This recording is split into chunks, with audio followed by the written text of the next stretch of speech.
Hi,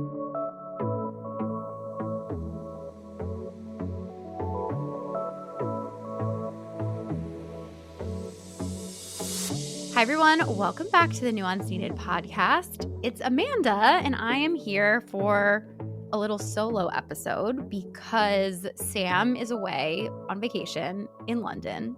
Go her. So she's going to be doing a little pep talk on Thursday, and I'm going to be doing the main episode this week. And I'm really excited because we are going to do a whole episode today about how exactly to process your emotions. When I had my old podcast, Recovered-ish, this was one of the most shared, most loved podcast episodes that I just did. So I wanted to revamp it and add to it and just give you like a really great guide for exactly what to do.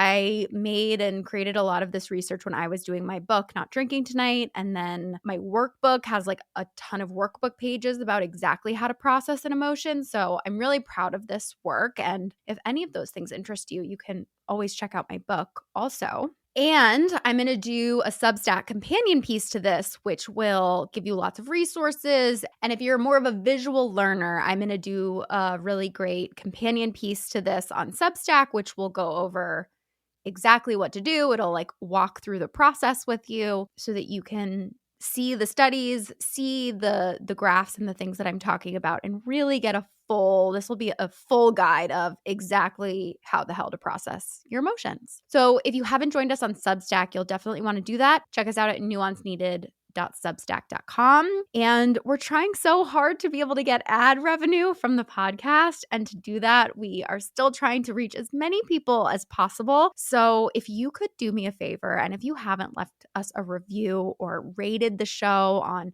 Apple or Spotify, it would mean so, so much to us. We appreciate you all so much. All right, I'm going to get into the episode.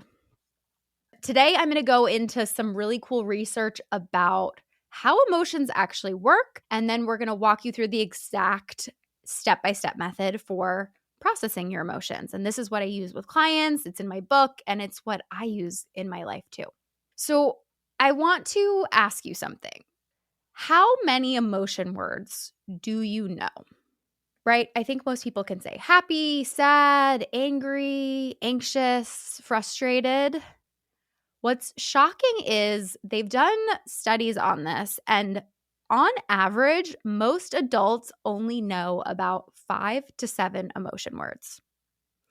And really, this is why it matters. Emotions aren't just something that happens to you. They're actually co-created in your brain using a combination of body sensations and past experience and concepts and words you have available.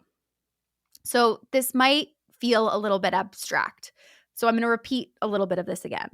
Emotions are not just something that happened to you. It's not just that something happens and you're sad or happy. There's actually a process that your brain goes through to actually identify and figure out that you're sad, for example. And emotions actually start as physiological or physical body sensations. It starts with that, and then it turns into an emotion.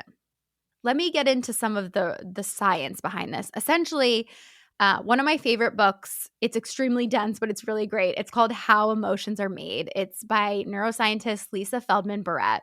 And her book really has upended and changed how we understand emotions. She discovered that instead of emotions being these like universal hardwired responses, which is what a lot of us grew up learning, right? That everyone who's happy smiles, and that's how you know that someone's happy, or you can tell concretely everyone who's sad frowns. She actually discovered that emotions are predictions that your brain makes based on what's happening in your body and the environment. So let me help you think about this for a second. Your brain is constantly trying to figure out what's going on in your body and what to do about it. Is that flutter in your stomach excitement? Is it because you're about to see someone you love? Or is it anxiety because you have a big presentation? Your brain uses context and past experiences and the emotions it knows to essentially make its best guess. And I want to give you a real world example. I was talking to one of my friend whose children are about like a kindergarten age. And she told me that after her kids go to the doctor and they get vaccines, sometimes they'll come home and say, I don't feel good. But they can't really explain what kind of not good. It's not like, regularly being sick. They can't say I have a sore throat or I have a headache. They don't really have the body awareness or the vocabulary to distinguish between tired, sore, anxious, or some of these more nuanced feelings. So their brain just lumps all of it into I don't feel good. I'm having this bad feeling. And what's fascinating about emotions is if you only know a few emotion words, you're going to experience the world through those limited options. Like, think about it with a kid. I now have a daughter who's 2.5, and she only knows a few emotion words. We're working every day on getting more. If you ask my daughter how you're feeling, she'll say things like happy, sad, good, which isn't really an emotion, but those are kind of the words she knows, mad, where a lot of times she's not necessarily mad when she's about to have a tantrum. She's frustrated. She's frustrated that she can't do something that she wants to do. But she doesn't understand the word frustrated yet. She doesn't understand it as a concept, really. So, because she doesn't have it as a concept, that's one of the reasons that she feels mad instead of feeling frustrated. Because we can only really understand ourselves and our emotions through the words that we have. And it's really fascinating because if you look at other countries, other languages, they have sometimes different words than we do. And as a result, they can identify sometimes different emotions that we don't really have a word for.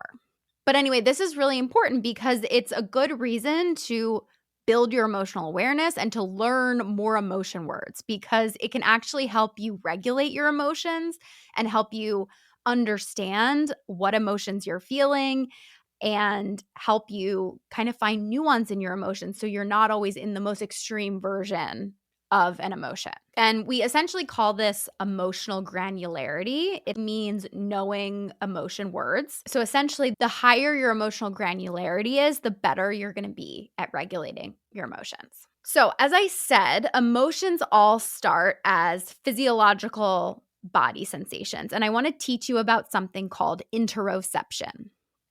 Basically, this is your ability to sense what's happening inside your body. Kids often struggle with this, which is why I gave the example of my friends' kids who just say they don't feel good, right? It's hard for kids to tell if they're cranky because they're hungry, or are they cranky because they're tired, or are they cranky because they have a lot of mosquito bites and they're really itchy. It's hard to tell because they just kind of feel upset about something. But a lot of adults aren't always that much better at it either, especially because in our modern world, we spend so much time trying to get out of our bodies through scrolling, binge watching, drinking, whatever your escape is. It can over time cause us to lose touch with our internal signals.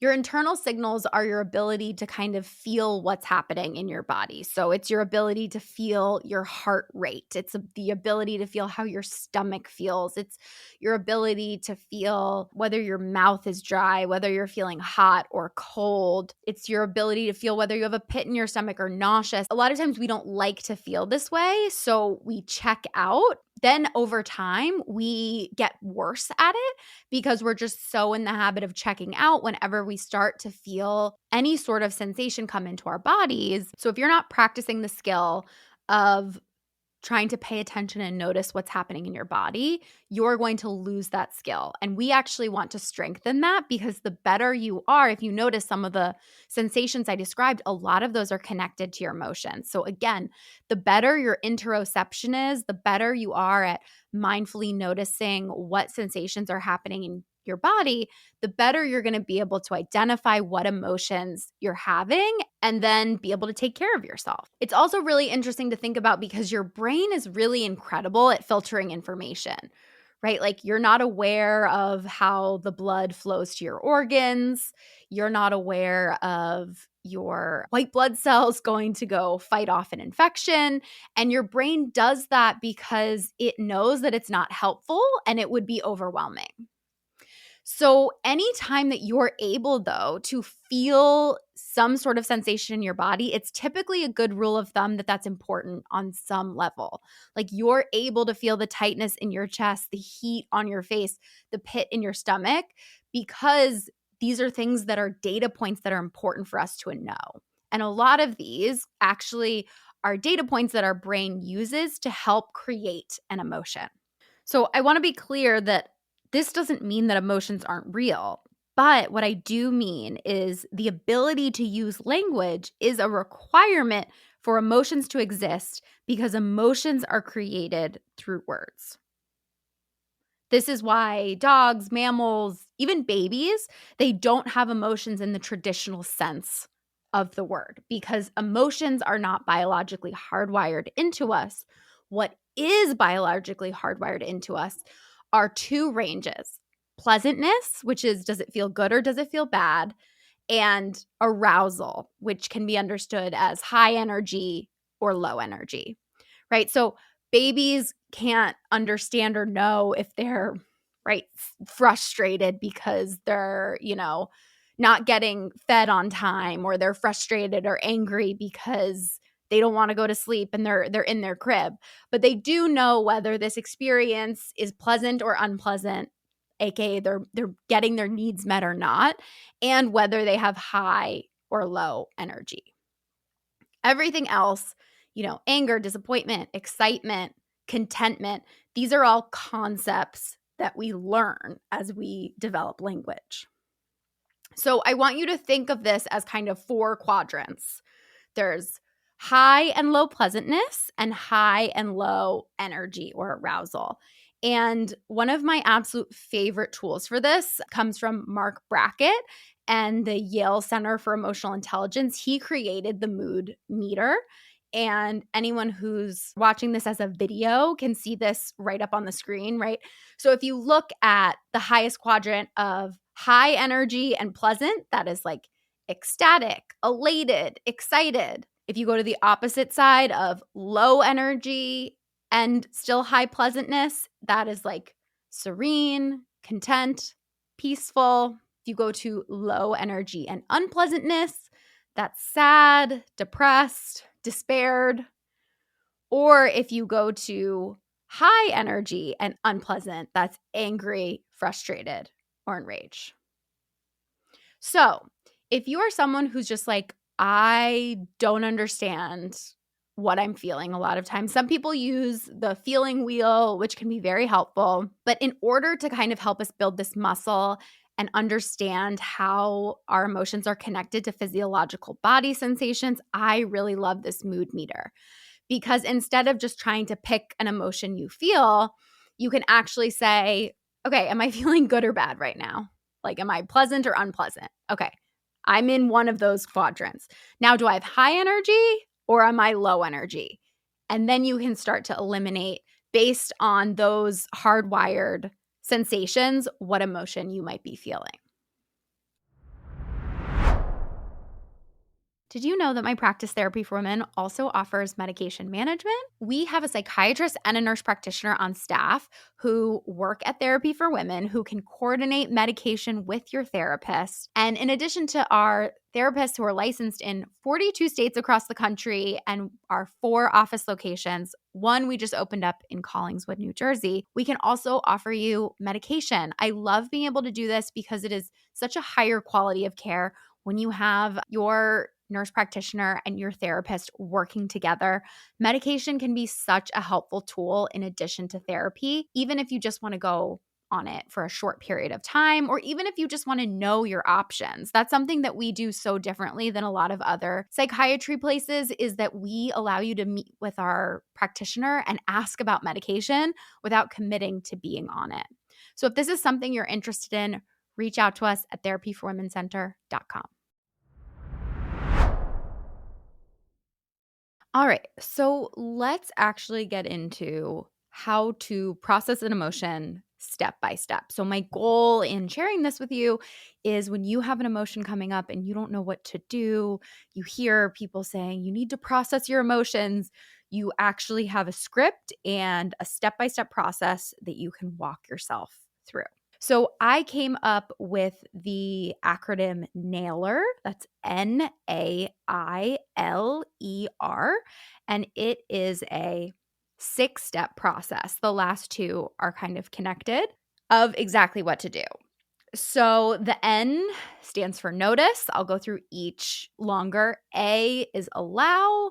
I investigate. L label. And then the final one is like explore and release. And it's kind of together. So the first thing you want to do when you feel like you have an emotion coming up is you want to notice what's happening in your body. I know that this might be the last thing that you want to do when you're upset, but emotions literally start as body sensations, and that's where we need to begin. So when you feel like you might be sad, for example, it might be that you notice that your eyes start to tear up. It might be that you feel like your shoulders get tight or your throat feels like it's going to close up, or it's hard for you to breathe, or you feel your heart pounding, or you feel hot or you feel cold. You really want to get really present and start to notice these things. And you may feel like your initial reaction, like I said, is to check out, to zoom out. You don't want to feel that.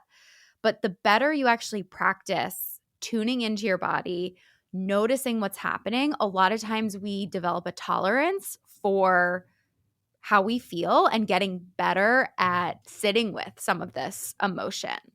Like I said earlier in the podcast, the more you practice this, the better you're going to get at it. And also, you're going to be really developing that interoception muscle that we talked about earlier. If a full body scan feels overwhelming, like kind of some of them that I laid out, I would pick just one area. Sometimes noticing your breath is a really good place to start. For some people, breath can be overwhelming because then they focus too much on their breath. So obviously use your own discretion, but your breath is something that continuously happens, and it's often something that people can relate to, and it sort of grounds them in the physical moment.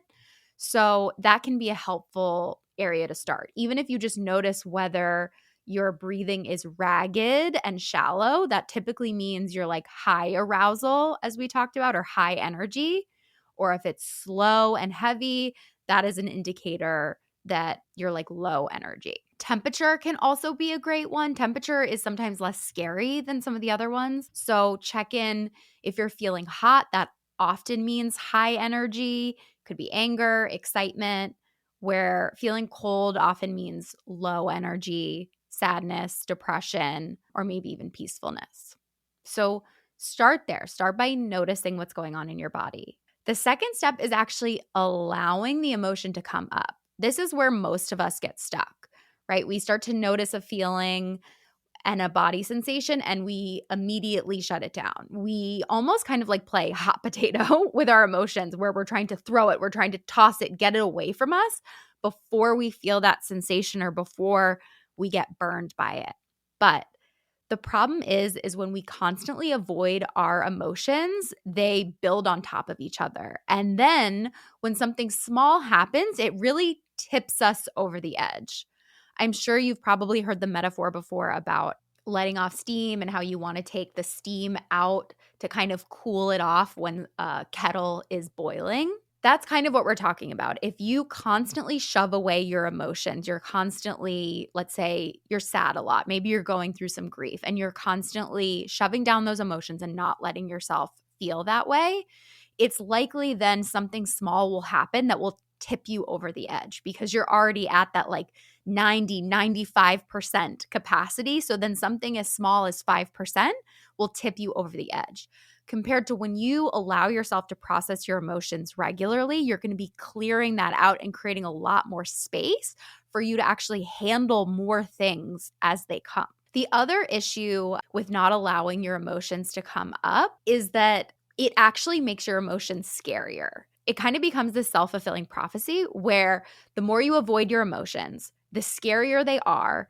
You don't build that skill of kind of having confidence that you can face your emotions. So then they become scarier. And then, like I said, one small thing can tip you over the edge. And then it makes you feel like, oh my God, I can't handle anything. See, I have a mental breakdown just from X, Y, or Z happening. Emotions are not safe. I need to shove them away more. It's kind of like emotional procrastination, or especially this happens to people with anger, where they shove their anger down so much, they avoid it, and then something small happens and they like flip their lid and they get really angry, and then they're scared of their anger. So then they kind of feel like, oh, anger is a scary emotion. I'm not allowed to feel this because I freak out. So I need to shove this down more. Versus if you constantly allowed yourself to actually feel anger, work through it, you would actually learn that you can tolerate anger and you don't have to freak out as an expression of your anger. There are a lot of other things we can do with anger before we get to that point where we're yelling, we're snapping at someone, we're crying, we're breaking something, whatever that is. And if we don't practice it in the early stages, we don't recognize that there are levels and shades of an emotion. Allowing an emotion to come up simply means that you let it come up without immediately trying to judge it, fix it, or make it go away. And I want to be clear, this isn't the same thing as wallowing. Wallowing involves like rumination, actively trying to think about it, actively. A lot of times we judge ourselves when we're wallowing. Allowing is kind of like if you imagine a wave. If you try to stop the wave, you'll get knocked over. But if you allow the wave to come through you, it passes. But often the biggest barrier to allowing your emotions to come up is when we start judging them.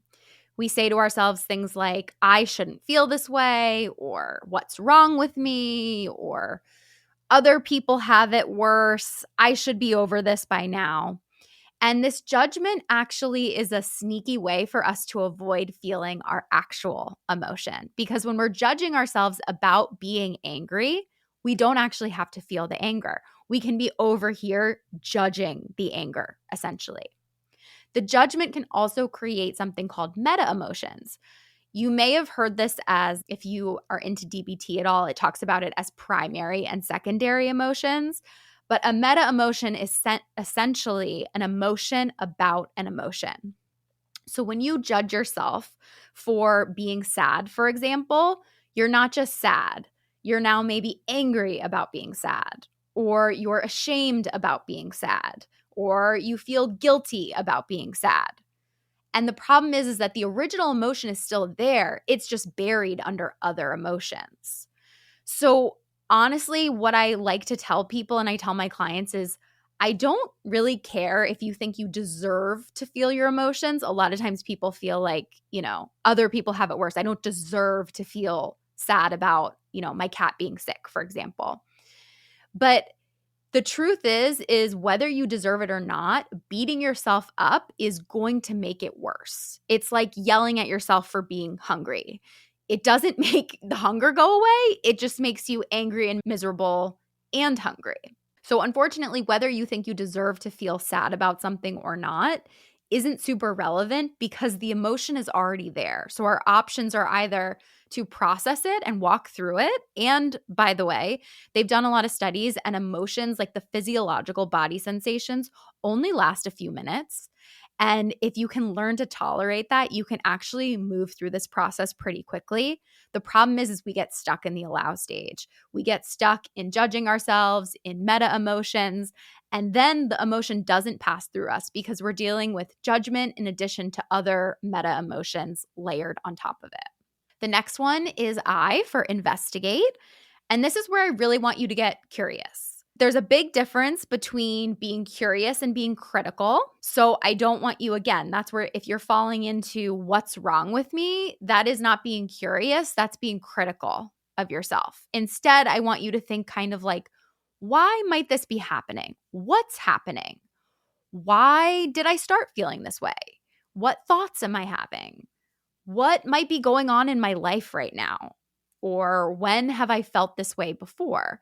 So we're not trying to stop ourselves from feeling this emotion, but we're trying to kind of connect some of the dots. As we talked before, emotions are co-created with words and our environment. So we can easily miscategorize sometimes, right? Feeling nauseous as being nervous or eating something bad. And our brains have to figure out the difference between those two and the context of maybe whether you're going to give a presentation or whether you just ate some food that was suspect is going to really shape that. So we want to just get curious about why this physiological body sensation might be happening and what is the other context in our life. The other thing that's really important to remember is that if you're feeling, hungry, tired, dehydrated, if your basic needs aren't met, it is going to make your emotions feel bigger because your brain is always trying to manage getting your basic needs met. It's always trying to predict and make sure you have enough resources to handle what's coming.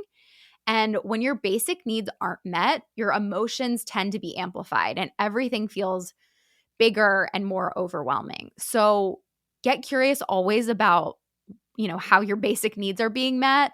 And that's where, later on we'll talk about how you can take care of yourself. But that's often a thing that I find that people need to check in about. And it's a way you can take care of yourself and actually help regulate your emotions.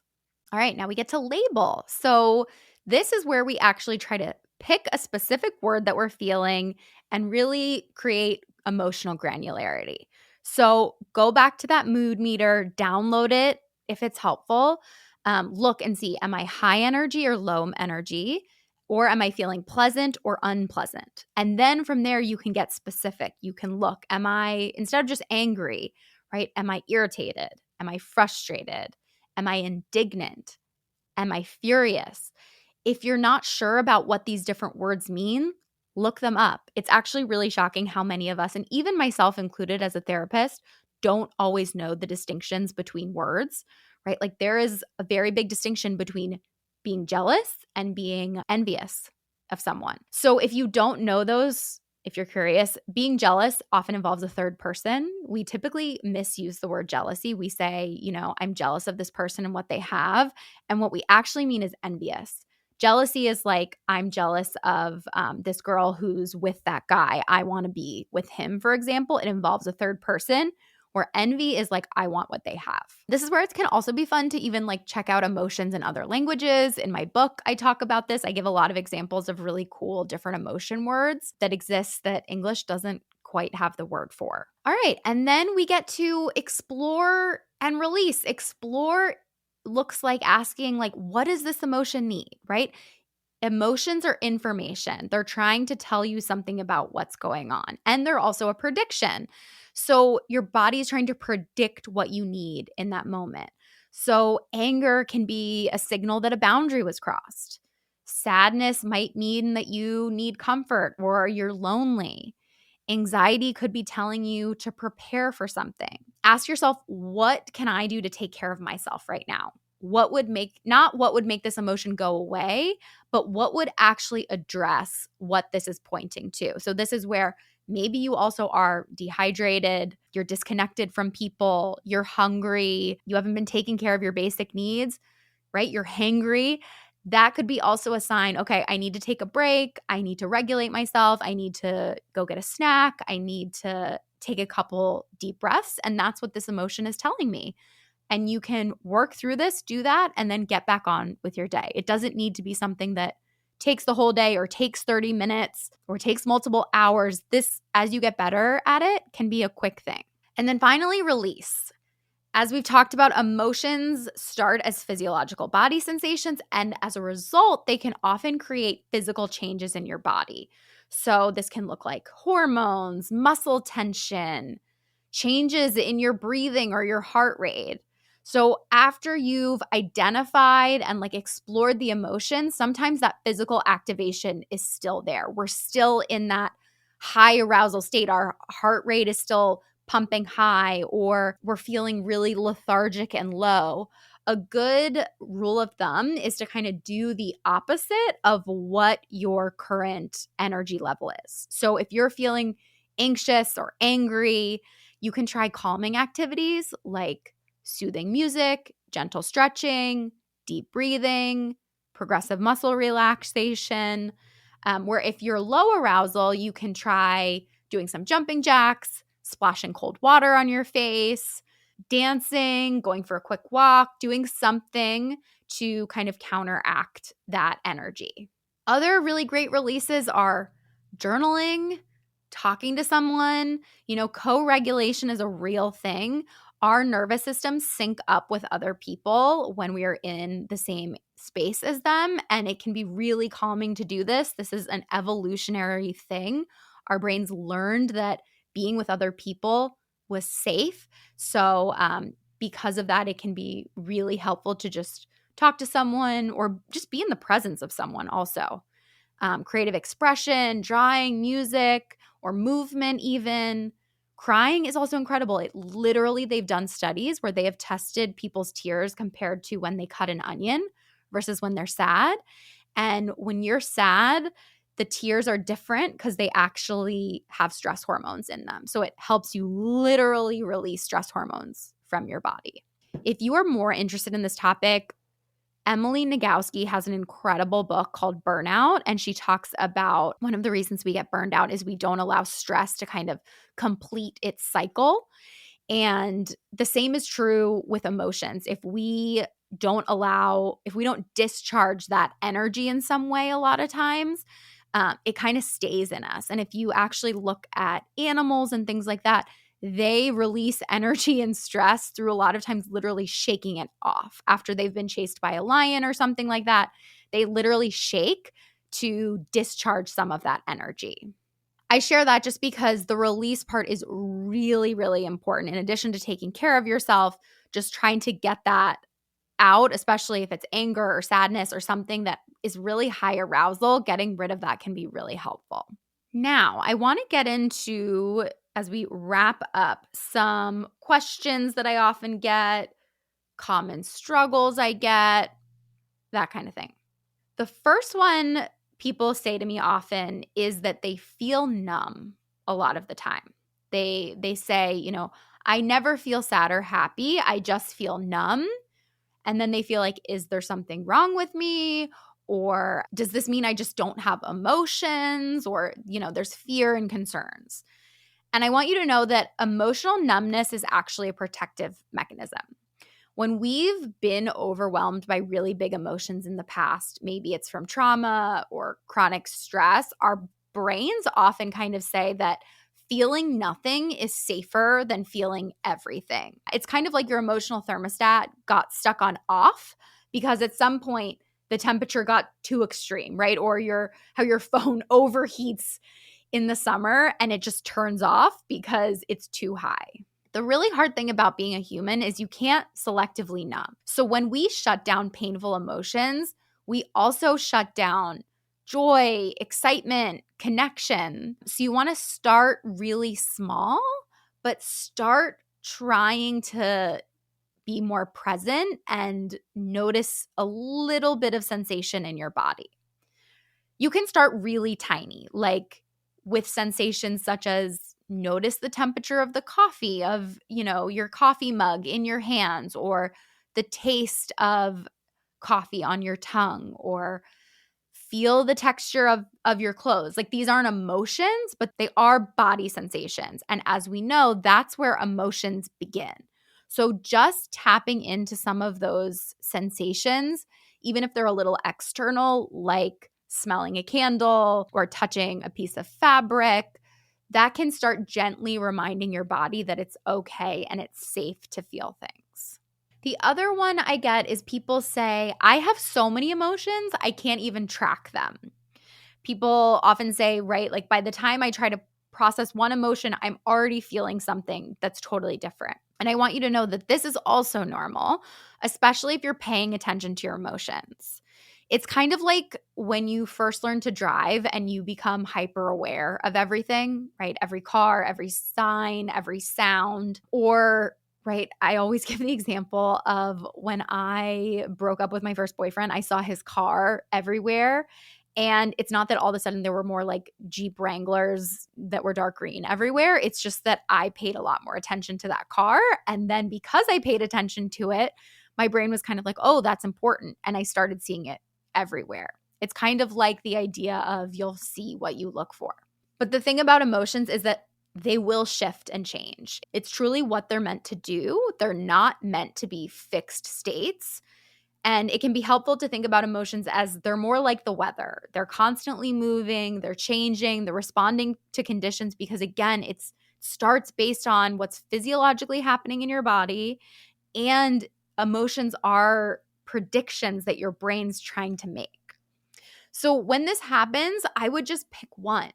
You don't have to process every emotion, especially if you're getting really caught up in trying to do it right.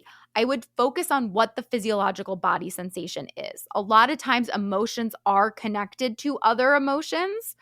And I think we can get really fixated on finding the exact right label for our emotions, which now, as I'm saying this might be a little contradictory to what I said earlier. But the goal is in labeling your emotion is to develop your emotional granularity, is to help you understand your emotions and what you might be feeling, not doing it perfectly or getting it right. So yeah, maybe you like feel anger and then you realize, oh, this is also maybe anxiety. That's okay. A lot of times also what you need in the moment is the same, whether you feel anger or whether you feel anxiety. And it's also okay to feel a group of emotions at the same time. Another common one I get is like, I'm terrified if I start feeling or I start crying, I'll never stop. And I want you to know, in all my years as a therapist, I have never seen someone cry forever. Your body literally cannot sustain that level of emotional intensity indefinitely. Like I said, emotions last for a finite amount of time. What makes them last longer is our rumination, our obsession, our fixation, our avoidance of them, not wanting to deal with them. Emotions build, they crest, and they recede. They always do. Even if you don't feel like they're going to, if you sit with it, it will only last a few minutes. And if you're scared, you can start small. You can set a timer for 2 minutes or 5 minutes and tell yourself, I'm going to let myself feel, whatever's there. And then when the timer goes off, you can stop and you can go back to your regular life. And this can be an important one too, because sometimes people also ask me, well, what do I do if I'm really sad in a meeting? I'm not going to be able to just, leave and notice and allow this to come up. And of course, that's not what we're talking about with processing your emotion. You're going to need to live your life. It's not always going to be the right opportunity to fully process an emotion. And you can come back to that and do that later, depending on what's going on. But also as you get better at this, and you allow yourself to feel emotions earlier rather than engaging in that emotional procrastination and putting them off, the emotions will be less intense. So you'll be able to allow yourself to more quickly, walk through a little bit of anxiety, go through it, right? Like an easy example I'll give you right now. I have a little bit of anxiety right now as I'm doing this podcast because I had a solo podcast for a bit and I struggled a lot with doing it. So this is kind of the first time I'm back to doing a full long solo episode by myself. So right now my throat feels a little bit tight. My chest, my breathing is a little bit ragged. I would say that I'm feeling anxious right now. I feel a little popping in my ears. My mouth feels a little bit weird, maybe a little dry. And yeah, I would say that's anxiety. And when I'm done with this podcast, I am going to take a couple deep breaths. I'm going to probably drink some water. I may shake out my hands and go, brrr, and then I'll get back on my day. And I walked through that process with you in like 1 minute, right? I notice these are the body sensations. I'm allowing them to come up. I think I'm feeling, I'm curious. I'm realizing the context of why I'm feeling this way is because I'm recording a podcast and I had, a not super successful experience in the past.